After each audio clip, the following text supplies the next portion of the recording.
वालेकुम सलाम जी। रशीद जी 8 जी बच्चे जी होंदी है पुत्तर 6 महीने जी। दवाई दुई खाई दी है जी। हाँ जी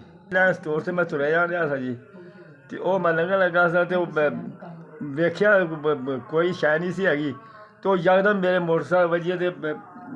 एक्सीडेंट हो गया मेरा जी। पुत्तर सट लगी है मेरे च पुत्तर सट लगी आ गल ते लगी है तो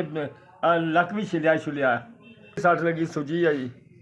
वो साफ है बीबी जी अं बच्चे सारे ब्याहे ने वो अपने थाई ने कोई सहारा को नहीं है ना कोई आसरा ही आ पट्टी जो कि पैसा को नहीं सेगा तो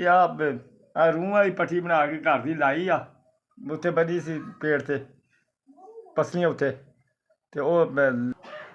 पुत्तर यो तो सिर से पानी दे के रख लेना कि पेड़ से बन लेना साफे नाल ही बच्चे 5 बच्चे 3 बच्चियां ने वो बच्चियां अपने घर बाहर आइया ने बच्चे अपने ब्याह वाले वक्रे ने तो कोई सारा को नहीं है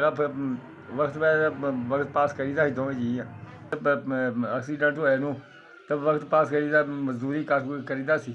वो हुण बेकार हो गए बैठे मंजी ते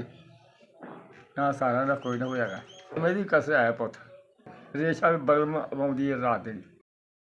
अच्छा पुत्तर अल्लाह ताला तंदरुस्ती तुहाडी देवे तुहाडे बच्चें गी तंदरुस्ती देवे 5000 रुपया दिता चलो मैं अपना इलाज करा लांगा तो बड़ी मेहरबानी पुत्तर तुहाडी सारा मेरा बन गया जी आसरा अल्लाह ताला दा आसरा बन गया तुसी बन गए नाल ते अल्लाह ताला रहमत करे तुहाडे ते अल्लाह बच्चें तुहाडी दुआ करे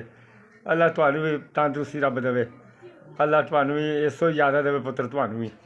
हैं पट्टी कराना पुत्तर अल्लाह ताला जिन्हें दिता है तुहानू जिन्हें दिते अगर तुसी मिगी दिते अल्लाह तुहाडा भी भला करे उन्होंने पिछले का भला करे